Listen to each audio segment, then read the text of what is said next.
Party के राष्ट्रीय अध्यक्ष और नगीना के सांसद आदरणीय भाई चंद्रशेखर आजाद जी दिल्ली में जंतर मंतर पर उन्होंने आंदोलन की शुरुआत की और उसी श्रृंखला में कल 12 तारीख को भीम आर्मी के तत्वाधान में, आजाद समाज पार्टी के संयुक्त तत्वाधान में बहुत महत्वपूर्ण आंदोलन किया गया। लेकिन उस आंदोलन में 2-3 बहुत गंभीर विषय हैं। सबसे पहला विषय तो यह है साथियों कि जब भीम आर्मी के साथी ज्ञापन देने के लिए आगे बढ़ रहे थे, उस समय भीम आर्मी के हमारे साथियों के द्वारा जब यह जिद की गई कि मुख्यमंत्री को हम ज्ञापन देने जाएंगे, तो पुलिस का जो व्यवहार था वो निश्चित रूप से ठीक नहीं था। पुलिस ने न सिर्फ वाटर कैनन का इस्तेमाल किया बल्कि लाठीचार्ज करने का भी काम किया।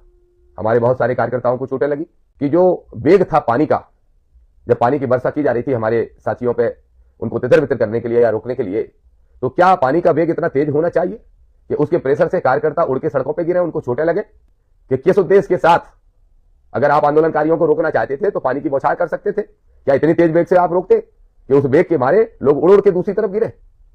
अगर कोई अप्रिय घटना हो जाती, अगर कोई हताहत तो कई लोग हुए हैं, लेकिन अगर प्रकृति ना चाहे कहीं कुछ ऐसा घटनाक्रम हो जाता, कई लोगों के सिर में चोटें लगी है और अगर बुरी स्थिति बन जाती फिर क्या होता? मैं आदरणीय मोहन यादव जी आपसे कहूंगा कि जो सरकारें आंदोलनकारियों का दमन करती है, उनकी आवाज को दबाती है, वो सरकारें एक दिन उखड़ के फेंक जाती है।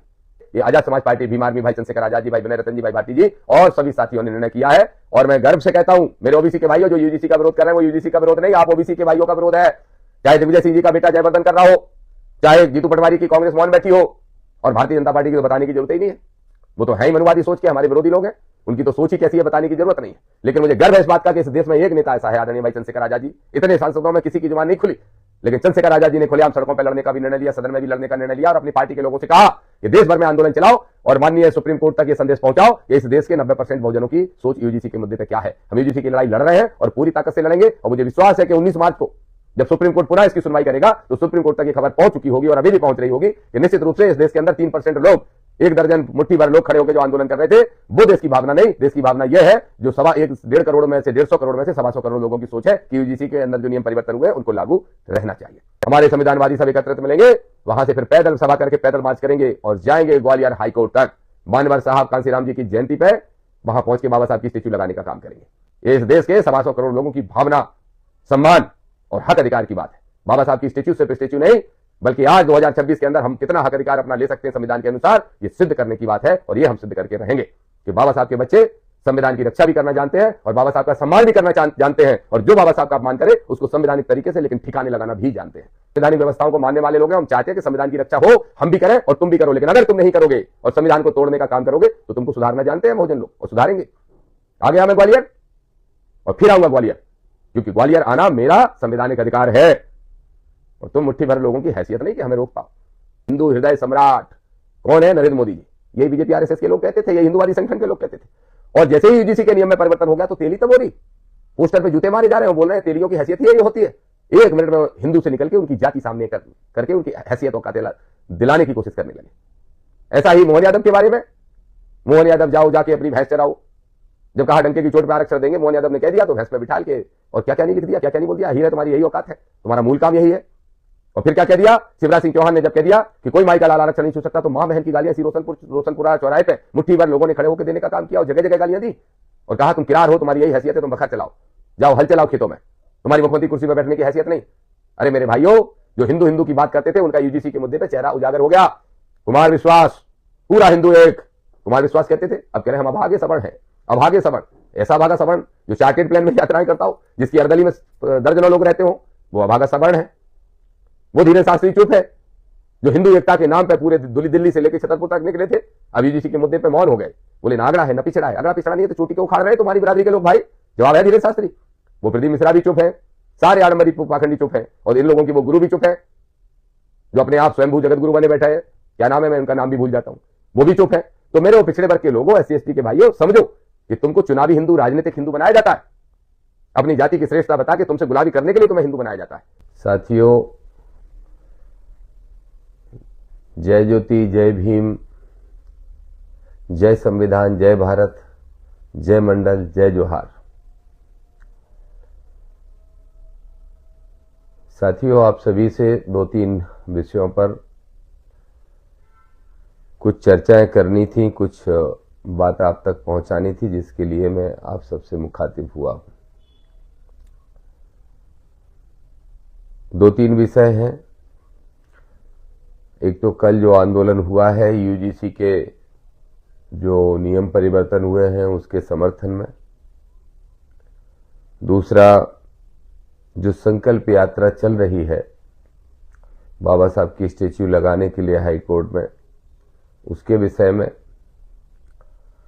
और तीसरा, बाबा साहब की स्टैच्यू क्यों ग्वालियर में लगना चाहिए और उसका क्या महत्व है हम बहुजनों के लिए, उसके विषय में। और चौथा, एक नया आडंबर और पाखंड की दुकान जो खुलने जा रहा है इस मध्य प्रदेश के अंदर डबरा में नवग्रह मंदिर के नाम से, उस विषय में। सबसे पहले तो मैं कल हुए आंदोलन के बारे में भीम आर्मी के प्रदेश अध्यक्ष भाई सुनील बैरसिया जी और उनकी पूरी टीम को बहुत सारी बधाई देता हूं कि निश्चित रूप से सरकार के खिलाफ लड़ने की जो लड़ाई है उसमें काफी बड़ी संख्या में भीम आर्मी के कार्यकर्ता साथी पहुंचे और उन्होंने यूजीसी के समर्थन में ऐसा आंदोलन हमारे भीम आर्मी के साथियों ने कल किया जैसा पूरे देश में अभी तक कहीं नहीं हुआ था। 11 तारीख को परसों पार्टी के राष्ट्रीय अध्यक्ष और नगीना के सांसद आदरणीय भाई चंद्रशेखर आजाद जी दिल्ली में जंतर मंतर पे उन्होंने आंदोलन की शुरुआत की और उसी श्रृंखला में कल 12 तारीख को भीम आर्मी के तत्वाधान में, आजाद समाज पार्टी के संयुक्त तत्वाधान में बहुत महत्वपूर्ण आंदोलन किया गया। लेकिन उस आंदोलन में दो तीन बहुत गंभीर विषय हैं। सबसे पहला विषय तो यह है साथियों कि जब भीम आर्मी के साथी ज्ञापन देने के लिए आगे बढ़ रहे थे उस समय भीम आर्मी के हमारे साथियों के द्वारा जब ये जिद की गई कि मुख्यमंत्री को हम ज्ञापन देने जाएंगे तो पुलिस का जो व्यवहार था वो निश्चित रूप से ठीक नहीं था। पुलिस ने ना सिर्फ वाटर कैनन का इस्तेमाल किया बल्कि लाठीचार्ज करने का भी काम किया। हमारे बहुत सारे कार्यकर्ताओं को चोटें लगी। बहुत सारे कार्यकर्ता न सिर्फ लाठी से घायल हुए बल्कि उससे भी गंभीर विषय यह है, मैं भोपाल के पुलिस कमिश्नर साहब से कहता हूं, सुनिए मिस्टर पुलिस कमिश्नर भोपाल महोदय, आप सुने इस बात को कि जो वेग था पानी का, जब पानी की वर्षा की जा रही थी हमारे साथियों पे उनको तितर बितर करने के लिए या रोकने के लिए, तो क्या पानी का वेग इतना तेज होना चाहिए कि उसके प्रेशर से कार्यकर्ता उड़ के सड़कों पे गिरे, उनको चोटें लगे। हमारे पार्टी के कुछ नेताओं को भी चोटें लगी हैं। मैंने देखा भाई विनोद अंबेडकर जी को, भाई सुनील अस्ते जी को, हमारे भाई राय सिंह बौद्ध साहब को और बहुत सारे 5-6 और 10 कम से कम और कार्यकर्ता ऐसे होंगे जिनको गंभीर चोटें आई हैं। और चोटें सिर्फ लाठीचार्ज से नहीं लगी, लाठीचार्ज से जो चोटें लगी हैं वो तो लगी ही हैं, लेकिन उसके साथ साथ चोटें उन लोगों को भी लगी हैं जिन पे सीधी पानी की बौछार पड़ी और पानी की बौछार का वेग इतना तेज रखा हुआ था। तो क्या यहां भी जातिवाद है? पुलिस कमिश्नर भोपाल बताएं किनकी ड्यूटी आपने लगाई थी? जिनकी भी ड्यूटी आपने लगाई थी, जो भी जिम्मेदार अधिकारी वहां पे थे, उनसे जरूर यह सवाल पूछा जाए कि किस उद्देश्य के साथ अगर आप आंदोलनकारियों को रोकना चाहते थे तो पानी की बौछार कर सकते थे। क्या इतनी तेज वेग से आप रोकते कि उस वेग के मारे लोग उड़ उड़ के दूसरी तरफ गिरे? अगर कोई अप्रिय घटना हो जाती, अगर कोई हताहत तो कई लोग हुए हैं, लेकिन अगर प्रकृति ना चाहे कहीं कुछ ऐसा घटनाक्रम हो जाता, कई लोगों के सिर में चोटें लगी हैं और अगर बुरी स्थिति बन जाती फिर क्या होता? तो एक तो ये मैं इसकी निंदा करता हूं जो पुलिस की कल वहां व्यवस्था थी और पुलिस का जो व्यवहार था। दूसरी बात एक और स्पष्ट तौर पे कहना चाहता हूं, गिरफ्तार करके ले गए 1.5 घंटे 1 घंटे मुझे मेरे साथ पूर्व विधायक आरडी प्रजापति जी को, पार्टी के अध्यक्ष सत्येंद्र विद्रोही जी को, पूर्व प्रदेश अध्यक्ष सुनील अस्ते जी को, भाई अनिल गुर्जर जी को, और मेरे साथ जिन्होंने आंदोलन का नेतृत्व किया था, आह्वान किया था, भाई सुनील बैरसिया जी को, और हमारे पार्टी के लगभग 100 के आसपास कार्यकर्ताओं को आप गिरफ्तार करके ले गए। और गिरफ्तार करते से प्रमुख नेताओं को, जो वहां पे और लगभग हमारे 500,000 कार्यकर्ता थे, उन पर लाठी चार्ज करने की चार्ज कर दिया। ये निंदनीय है। और उसके बाद जब हम लोगों को गिरफ्तार करके ले गए तो 1.5-2 घंटे घुमाते रहे। कहां ले जा रहे किसी को नहीं पता, पहले से पुलिस की कोई प्लानिंग नहीं थी। और ले जाके खजूरी थाने में बिठाल दिया, पानी तक की व्यवस्था नहीं। ये सौतेला व्यवहार करोगे आप आंदोलनकारियों से? कोई कानूनी अपराधी था, कोई मुजरिम था, आपराधिक प्रवृत्ति के व्यक्ति हैं हम लोग। जब नेताओं को, राजनीतिक लोगों को अगर किसी आंदोलन में गिरफ्तारी की जाती है तो चाय पानी से लेकर खाने तक की व्यवस्था की जाती है। क्या कारण था, क्यों इतना समय लगाया गया? और मैं पूछना चाहूंगा, ज्ञापन लेने के लिए कोई जिम्मेदार अधिकारी क्यों नहीं आया? अगर मुख्यमंत्री के यहां नहीं जाने देते तो मुख्यमंत्री के यहां से कोई प्रतिनिधि आना चाहिए। ये क्या परंपरा डाल रखी है कि दे दो पुलिस के एसीपी डीसीपी को ज्ञापन? मैं इसकी निंदा करता हूं। ये तरीका ठीक करना चाहिए। ये लोकतांत्रिक देश है, बाबा साहब के द्वारा लिखे हुए संविधान से चलने वाला देश है। मैं आदरणीय मोहन यादव जी आपसे कहूंगा कि जो सरकारें आंदोलनकारियों का दमन करती हैं, उनकी आवाज को दबाती हैं, वो सरकारें एक दिन उखड़ के फेंक जाती हैं। और जो बड़े पदों पर बैठे मुख्यमंत्री मंत्री होते हैं, अगर नौकरशाहों की बातों में आके खुश होते रहते तो उनको जमीन उनकी कब खिसक जाए पता भी नहीं चलता। ये व्यवस्थाएं करिए। एक बात और कहूंगा, आंदोलन के लिए, धरना प्रदर्शन के लिए कौन से स्थान देता है भोपाल का प्रशासन? रोशनपुरा चौराहा नहीं दोगे, बोर्ड ऑफिस चौराहा नहीं दोगे, जो मुख्य चौराहे होते थे वो नहीं दोगे। अगर कोई 200-500 लोगों को इकट्ठा, हम लोगों के पास तो बहुत संख्या रहती है इसलिए हमें उसकी चिंता नहीं, लेकिन आंदोलन करने का अधिकार तो उनको भी है जिनके पास 10 लोग हैं, 20 लोग हैं। धरना देने का अधिकार उनको भी है किसी मुद्दे पे। तो ऐसे लोगों को आप भेज देते हो कि जाओ BHEL दशहरा मैदान। कैसे वहां बैठेंगे, क्या करेंगे? जंगल में मोर नाचा किसने देखा? ये आंदोलन को दबाने की एक गलत कोशिश है और इसकी मैं निंदा करता हूं। मैं कहूंगा भोपाल के पुलिस कमिश्नर से, और अगर कोई और जिम्मेदार अधिकारी इसका निर्णय तो लेना चाहिए, लेकिन शहर के प्रमुख स्थानों पर, प्रमुख चौराहों पर जहां पे स्पेस पर्याप्त है, जगह पर्याप्त है, वहां पे धरना प्रदर्शन की अनुमति देना शुरू करें। अन्यथा फिर हम इसी के लिए आंदोलन करेंगे, ये भी आपको स्पष्ट कर दूं। लेकिन कल के आंदोलन में जो रवैया रहा पुलिस का, मैं उसकी निंदा करता हूं। भाई सुनील बैरसिया जी और उनकी टीम को पुनः बधाई देता हूं। वाटर कैनन और लाठियां भी नहीं रोक पाई और नहीं रोक पाएंगे। ये बाबा साहब के संविधान को मानने वाले कांसीराम साहब के फॉलोवर और चंद्रशेखर आजाद की फौज है। ये दामोदर मंडल के साथी है। ये हमारे एक एक नेता लड़ सकता है, बिट सकता है, लेकिन झुक नहीं सकता। हमारी लड़ाई है कि हर हाल में यूजीसी में हुए परिवर्तन नियमों को लागू किया जाए। इस आंदोलन के माध्यम से आदरणीय भाई चंद्रशेखर आजाद जी ने जो संदेश दिया, कल हमने भी वही संदेश दिया और आज फिर कह रहा हूं, इस देश की उच्चतम न्यायालय से, सर्वोच्च न्यायालय से, सुप्रीम कोर्ट से ये निवेदन है हमारा कि इस देश के 90% बहुजनों की भावना आप तक पहुंचे, इसलिए हम आंदोलन कर रहे हैं। हम ये बताना चाहते हैं कि SC ST के साथ साथ OBC को भी संरक्षण की जरूरत है। उनके साथ भी जातिगत घटनाएं हो रही हैं, और अगर जातिगत घटनाएं OBC के साथ नहीं हो रही होती, कुछ लोग कह रहे हैं OBC को क्या जरूरत, अहीर को, गुजर को, जाट को क्या जरूरत, कुछ लोग कह रहे हैं यादव तो बहुत ताकतवर कौम है, इनको क्या जरूरत। तो जरा इस बात का जवाब दे दो मनुवादियों। एक यादव मुख्यमंत्री बैठा है मध्य प्रदेश में, फिर भी रीवा के अंदर रोहित यादव की चोटी उखाड़ ली गई कि नहीं, 1.5 फीट लंबी चोटी, ये कहते हुए कि तुम यादव हो, तुम्हें चोटी रखने का अधिकार है क्या। एक कुशवा को पैर धुल के पिला दिया गया पानी के नहीं। दोनों ही जातियां OBC की है, दोनों ही जातियां बहुसंख्यक है, दोनों ही जातियां सक्षम है।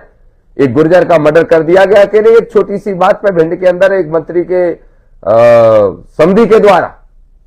तो यादव गुर्जर कुशवाहों के साथ घटनाएं देख ली, पालों के साथ घटनाएं देख ली। कुर्मी को कथा वांचने से रोका गया, लोधी को रोका गया कि नहीं रोका गया? कौन सी जातियों की बात कर रहे हो? पिछड़े वर्ग की जातियों को भी मैं समझता हूं कि एट्रोसिटी का पावर मिलना चाहिए। इन सरकारों के अंदर कम से कम जो मनुवादी सरकारें हैं उनका असली चेहरा अब सामने आने लगा है।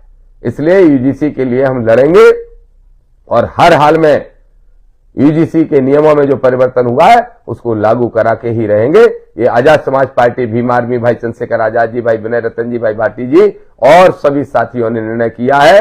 और मैं गर्व से कहता हूं, मेरे ओबीसी के भाइयों जो यूजीसी का विरोध कर रहे हैं वो यूजीसी का विरोध नहीं, आप ओबीसी के भाइयों का विरोध है।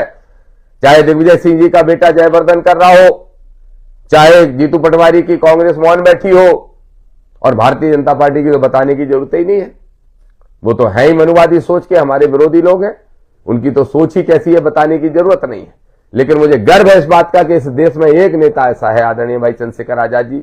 इतने सांसदों में किसी की जुबान नहीं खुली, लेकिन चंद्रशेखर आजाद जी ने खुलेआम सड़कों पर लड़ने का भी निर्णय लिया, सदन में भी लड़ने का निर्णय लिया और अपनी पार्टी के लोगों से कहा कि देश भर में आंदोलन चलाओ और माननीय सुप्रीम कोर्ट तक ये संदेश पहुंचाओ कि इस देश के 90% बहुजनों की सोच यूजीसी के मुद्दे पे क्या है। हम यूजीसी की लड़ाई लड़ रहे हैं और पूरी ताकत से लड़ेंगे। और मुझे विश्वास है कि 19 मार्च को जब सुप्रीम कोर्ट पुनः इसकी सुनवाई करेगा तो सुप्रीम कोर्ट तक ये खबर पहुंच चुकी होगी और अभी भी पहुंच रही होगी कि निश्चित रूप से इस देश के अंदर 3% लोग, 1 दर्जन मुट्ठी भर लोग खड़े होकर जो आंदोलन कर रहे थे, वो देश की भावना नहीं। देश की भावना यह है जो 1.5 करोड़ में से 150 करोड़ में से 125 करोड़ लोगों की सोच है कि यूजीसी के अंदर जो नियम परिवर्तन हुए उनको लागू रहना चाहिए। अब इस मुद्दे पे हमारी अगली रणनीति भी है। कल ही मैंने कहा पार्टी के प्रदेश अध्यक्ष जी से, भीम आर्मी के प्रदेश अध्यक्ष जी से, प्रदेश के वरिष्ठ नेताओं से कि अगले आंदोलन की भी जल्दी घोषणा करें। पहले देखें 1 हफ्ते तक, 1 हफ्ते बाद हम अगले आंदोलन की घोषणा करेंगे। फिर से भोपाल में मुख्यमंत्री निवास का घेराव करेंगे और इस बार हजारों की संख्या में नहीं, 1,000 नहीं आएंगे, 50,000, 25,000, 1 लाख, देखते हैं कितने आते हैं। लेकिन यह तय मानिए कि जितने अभी आए थे उससे 20 गुने आएंगे, कम से कम 25 गुने आएंगे, उससे कम नहीं आएंगे। ये बात ध्यान रखिएगा। और हमारा उद्देश्य दबाव बनाना नहीं, हमारा उद्देश्य संदेश देना है कि इस देश के बहुजनों की इच्छा क्या है। आंदोलन करना हमारा संवैधानिक अधिकार है। इसलिए मैं पार्टी के हमारे नेता साथी सुन रहे होंगे, कार्यकर्ता साथी सुन रहे होंगे और मीडिया के साथी सुन रहे होंगे, हमारी इस आवाज को पहुंचाएं कि हम पूरा आंदोलन की तैयारी कर रहे हैं और फिर से एक बड़ा आंदोलन यहां करने वाले हैं। दूसरा जो विषय है मेरे साथियों, जिन भी कार्यकर्ताओं को चोट लगी है कल और जो भी कार्यकर्ता परेशान हुए हैं, उनसे मैं कहना चाहता हूं ये हमारी लड़ाई हक अधिकार की है, ये होगा। हम चोटें खाएंगे, पैर में खाएंगे, सिर में खाएंगे, लड़ेंगे, लाठियां खाएंगे, गोली खाएंगे, जेल जाएंगे, लेकिन बाबा साहब के सपनों का भारत बना के रहेंगे।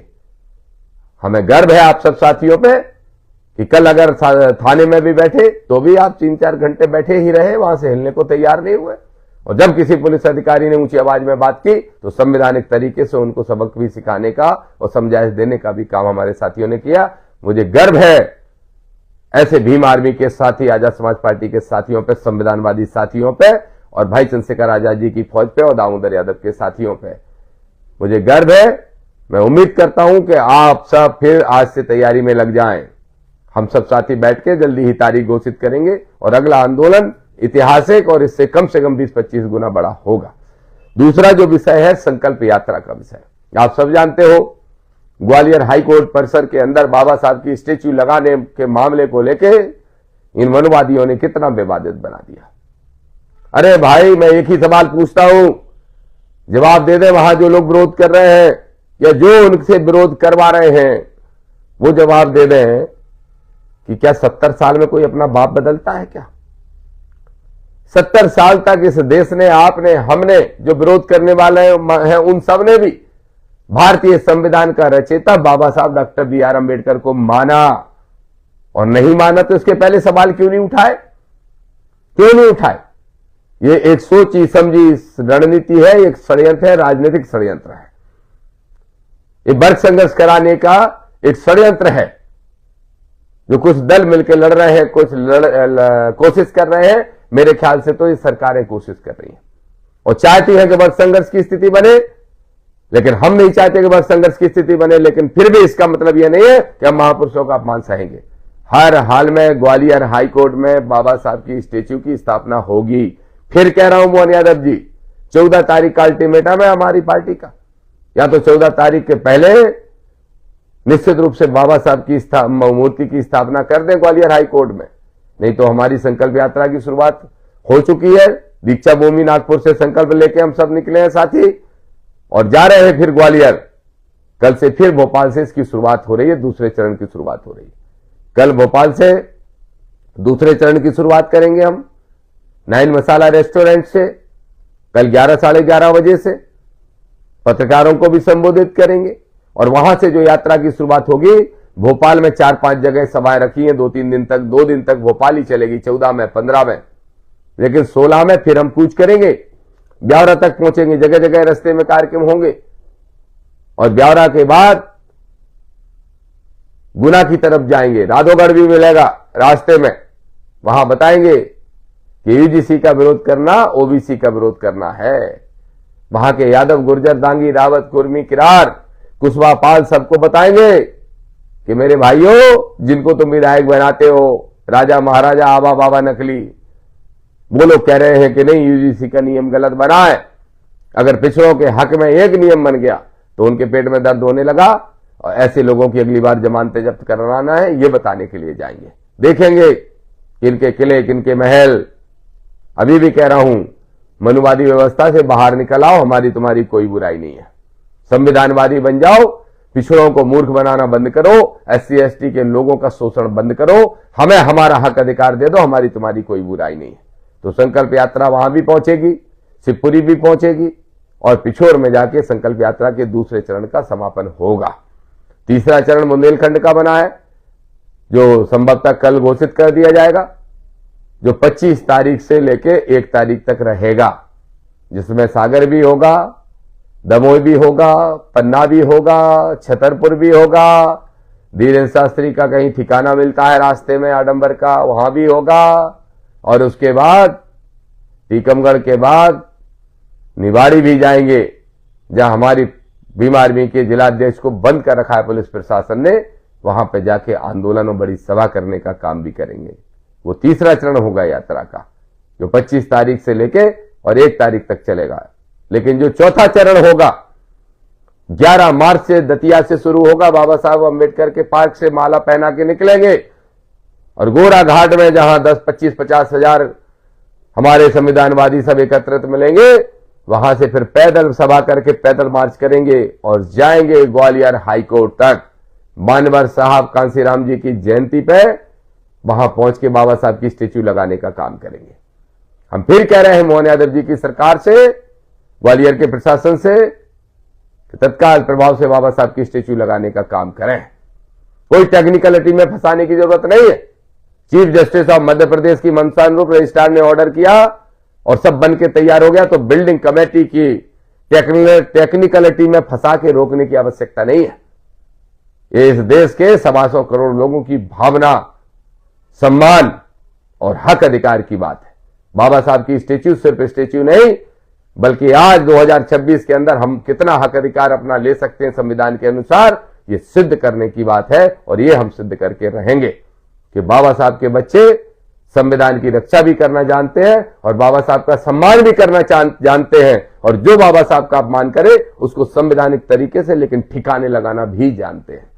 इसलिए हम आ रहे हैं ग्वालियर। संकल्प यात्रा की तैयारी में सारे साथी जुड़ जाएं। कल भोपाल से संकल्प यात्रा की शुरुआत होने वाली है 11 बजे 9 मसाला रेस्टोरेंट। सारे साथी पहुंचे, वहां से यात्रा की शुरुआत कराएं। 2 विषय के बाद तीसरा विषय, मैं एक सवाल पूछना चाहता हूं। ग्वालियर हाईकोर्ट परिसर के अंदर स्टेच्यू लगाने का मैंने जब आह्वान किया, क्योंकि हमारे पुराने साथी लड़ रहे थे, हमारे वहां के साथी राय सिंह बौद्ध, मकरंद बौद्ध जो जेल भी गए, और बहुत सारे साथी लड़ रहे हैं बराबर लड़ाई। लाठी भी खाने को तैयार हैं, गोली खाने को तैयार हैं, जेल जाने को तैयार हैं, लेकिन बाबा साहब के संविधान को बचाते हुए सम्मान बचाने का काम करने के लिए तैयार है। और वो जो लड़ाई लड़ रहे हैं, उसके बाद जब मैंने कह दिया कि स्टेचू नहीं लगा रहे हैं, तो अब हम स्टेचू लगाने के लिए आंदोलन चलाएंगे। और निकले नागपुर से तो कुछ लोग बोल पड़े आने नहीं देंगे दामोदर यादव को। दामोदर यादव में दम है तो ग्वालियर आके दिखाए। दामोदर यादव में तो बहुत दम है। स्टेच्यू के लिए रोकोगे? अगर हम संविधानिक लोग संविधान की चिंता नहीं करते ना, तो हम बहुजन लोग तुम्हारे छत पे आके बाबा साहब की स्टेच्यू लगाए आएंगे। ग्वालियर हाईकोर्ट तो छोड़ो, लेकिन हम संवैधानिक व्यवस्थाओं को मानने वाले लोग हैं। हम चाहते हैं कि संविधान की रक्षा हो, हम भी करें और तुम भी करो। लेकिन अगर तुम नहीं करोगे और संविधान को तोड़ने का काम करोगे, तो तुमको सुधारना जानते हैं बहुजन लोग, और सुधारेंगे। आ गया मैं ग्वालियर, और फिर आऊंगा ग्वालियर, क्योंकि ग्वालियर आना मेरा संवैधानिक अधिकार है। और तुम मुट्ठी भर लोगों की हैसियत नहीं कि हमें रोक पाओ। कहीं भी देश में नहीं रोक सकते। मैं देख रहा था कुछ लोगों ने बाद में बयान दिए कि हमने ग्वालियर का नहीं कहा था, हमने तो हाई कोर्ट का कहा था। दामोदर मूर्ख नहीं है कि तुमने कहा हाई कोर्ट का, तो आज हाई कोर्ट पहुंच के दिखा दे। पहुंचूंगा संवैधानिक दायरे में रहते हुए, संवैधानिक तरीके से, और लगाएंगे बाबा साहब की स्टेच्यू। ये बाबा साहब ने ही अधिकार दिया है। और तुम जो काला कोट पहन के कर रहे हो बाबा साहब का अपमान, ये तुम बाबा साहब का अपमान करके इस दुनिया में सबसे घृणित कार्य कर रहे हो। तुम्हारी रोजी रोटी चल रही है। तुम्हारे घर परिवार के लोग जो न्यायपालिकाओं में बैठे हैं, वो भी बाबा साहब के संविधान की बदौलत बैठे हैं। समय है, अभी भी सुधर जाओ। किसी गलत फहमी में मत रहो। किसी आटी पार्टी की हैसियत नहीं कि तुम्हें टिकट दे दे और चुनाव लड़ा दे, क्योंकि बाबा साहब के विरोध की तोहमत कोई नहीं झेल सकता। किसी की हैसियत नहीं है, चाहे मोदी जी की पार्टी हो, चाहे राहुल गांधी जी की हो, किसी की हैसियत नहीं है। लेकिन कर लो जो करना है, सुधर जाओ तो बेहतर होगा। नहीं तो हमारे लोग संवैधानिक तरीके से सुधारने का काम करेंगे। लेकिन हर हाल में बाबा साहब की स्टेच्यू ग्वालियर में स्थापित करेंगे। ये हमारे हक, अधिकार, सम्मान, स्वाभिमान का विषय है।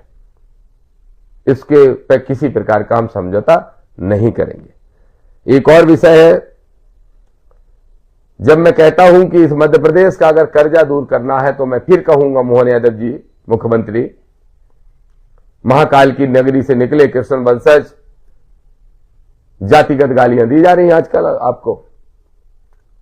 यूजीसी के मुद्दे पे उन नरेंद्र मोदी जी को जो हिंदू सम्राट कहलाते थे, हिंदू हृदय सम्राट, कौन है? नरेंद्र मोदी जी। यही बीजेपी आरएसएस के लोग कहते थे, यही हिंदूवादी संगठन के लोग कहते थे। और जैसे ही यूजीसी के नियम में परिवर्तन हो गया, तो तेली तबोरी पोस्टर पे जूते मारे जा रहे हैं। बोल रहे हैं तेलियों की हैसियत ही ये होती है। एक मिनट में हिंदू से निकल के उनकी जाति सामने करके उनकी हैसियतों का दिलाने की कोशिश करने लगे। ऐसा ही मोहन यादव के बारे में, मोहन यादव जाओ जाके अपनी भैंस चराओ। जब कहा डंके की चोट पे आरक्षण देंगे, मोहन यादव ने कह दिया तो भैंस पे बिठाल के, और क्या क्या नहीं लिख दिया, क्या क्या नहीं बोल दिया। हीर है तुम्हारी यही औकात है, तुम्हारा मूल काम यही है। और फिर क्या कह दिया शिवराज सिंह चौहान ने, जब कह दिया कि कोई माई का लाल आरक्षण नहीं छू सकता, तो मां बहन की गालियां इसी रोशनपुरा चौराहे पे मुट्ठी भर लोगों ने खड़े होकर देने का काम किया, और जगह जगह गालियां दी, और कहा तुम किरार हो, तुम्हारी यही हैसियत है, तुम बखर चलाओ, जाओ हल चलाओ खेतों में, तुम्हारी मुख्यमंत्री कुर्सी पर बैठने की हैसियत नहीं। अरे मेरे भाइयों, जो हिंदू हिंदू की बात करते थे, उनका यूजीसी के मुद्दे पे चेहरा उजागर हो गया। कुमार विश्वास, पूरा हिंदू एक, कुमार विश्वास कहते थे, अब कह रहे हम अभागे सवर्ण हैं। अभागे सवर्ण, ऐसा अभागा सवर्ण जो चार्टेड प्लेन में यात्राएं करता हो, जिसकी अर्दली में दर्जनों लोग रहते हो, वो अभागा सवर्ण है। वो धीरेन्द्र शास्त्री चुप है, जो हिंदू एकता के नाम पर पूरे दिल्ली से लेकर छतरपुर तक निकले थे, अब यूजीसी के मुद्दे पे मौन हो गए। बोले ना अगड़ा है ना पिछड़ा है। अगड़ा पिछड़ा नहीं है तो चोटी क्यों उखाड़ रहे तुम्हारी बिरादरी के लोग भाई? जवाब है धीरेन्द्र शास्त्री। वो प्रदीप मिश्रा भी चुप है, सारे आडंबरी पाखंडी चुप है, और इन लोगों की वो गुरु भी चुप है, जो अपने आप स्वयंभू जगत गुरु बने बैठा है। क्या नाम है, मैं उनका नाम भी भूल जाता हूं, वो भी चुप है। तो मेरे वो पिछड़े वर्ग के लोगों, SC ST के भाइयों, समझो कि तुमको चुनावी हिंदू, राजनीतिक हिंदू बनाया जाता है। अपनी जाति की श्रेष्ठता बता के तुमसे गुलामी करने के लिए तुम्हें हिंदू बनाया जाता है। इसलिए जरा सोचो कि हमारा अस्तित्व क्या है, हमारा धर्म क्या है।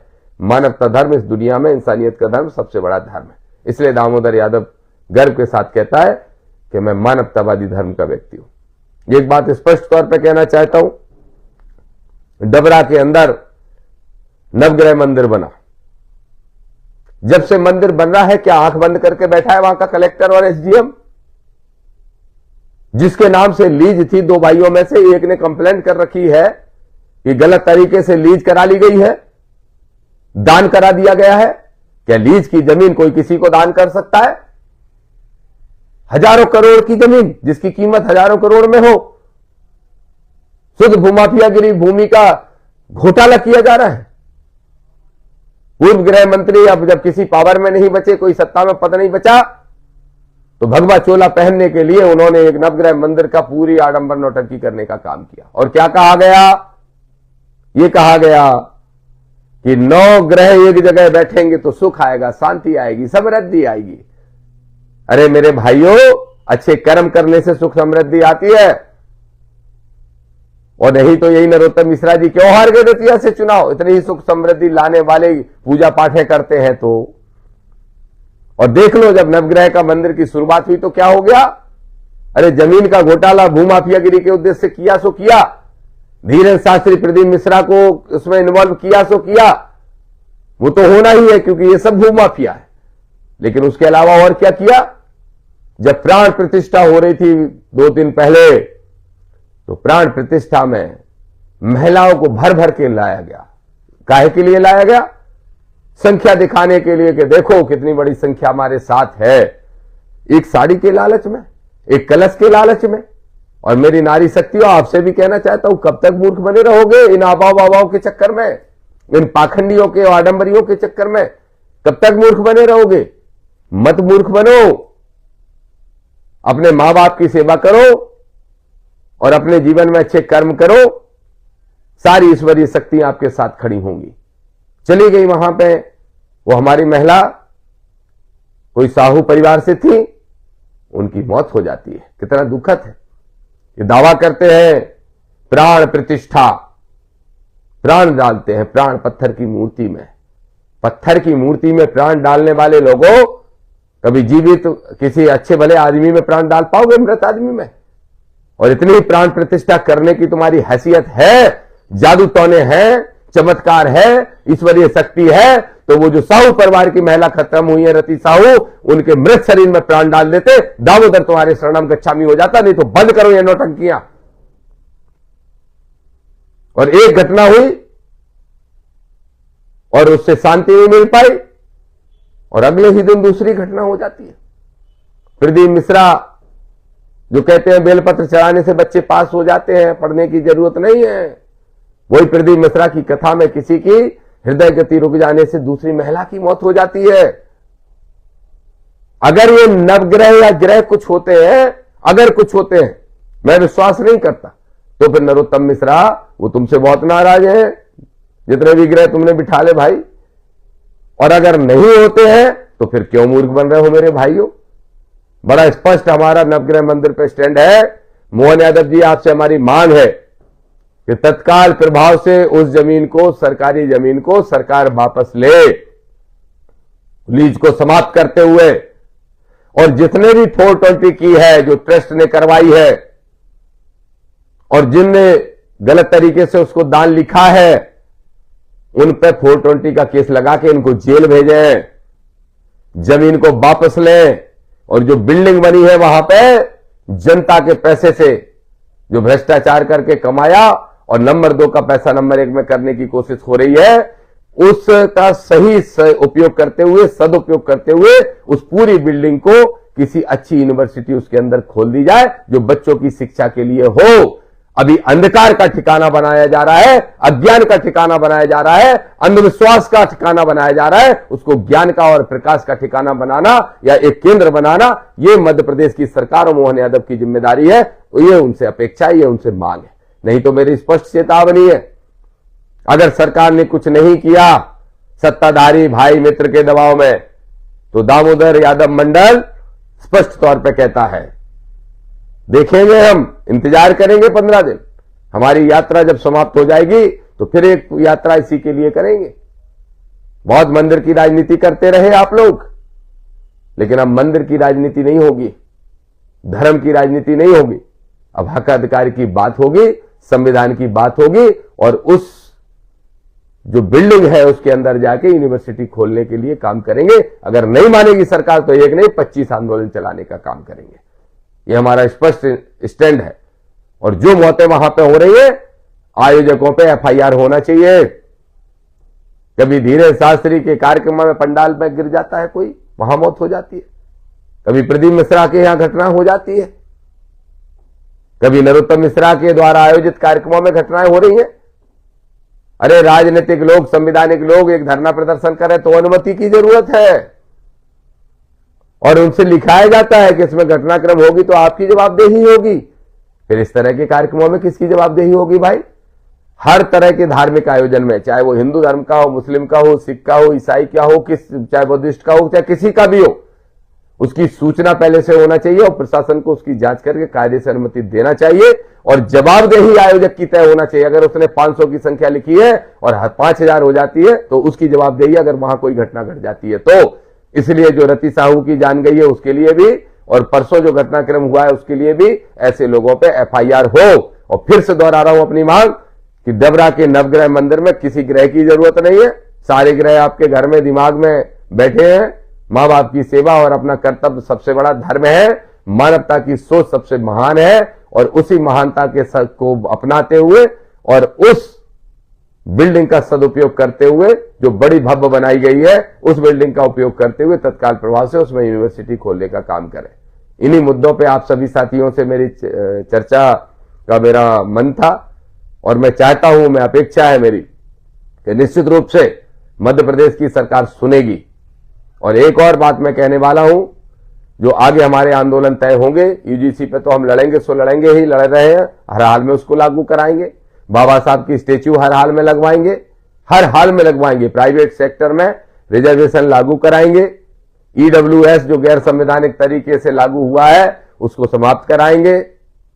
और इसके साथ साथ ये भी जरूरी है कि मेरे पिछड़े वर्ग के भाइयों, 13% बच्चे तो होल्ड के इंतजार कर ही रहे, वो डंका बजा नहीं सीएम का, लेकिन जिसकी जितनी संख्या बारी उसकी उतनी हिस्सेदारी। हम मान्यवर कांसीराम साहब के फॉलोवर हैं और इस नारे में पूरा विश्वास रखते हुए ये भी संकल्प लेते हैं कि इस मध्य प्रदेश में 52% पिछड़ों, इस तरह का लाड़ प्यार विश्वास बना के रखिए, ऐसा ही सहयोग देने का काम करते रहिए। यकीन मानिए, इस देश का सबसे बड़ा अगर कोई ग्रंथ है तो वो है भारत का संविधान, और इस देश के अंदर सबसे महान शख्सियत कोई है तो वो है संविधान को लिखने वाले बाबा साहब डॉक्टर अंबेडकर। और यकीन मानो, मेरे पिछले वर्ग के यादव, गुर्जर, दांगी, रावत, पाल, कुर्मी के साथ अपनी बात को समाप्त करता हूं। आप सभी को जय भीम, जय संविधान।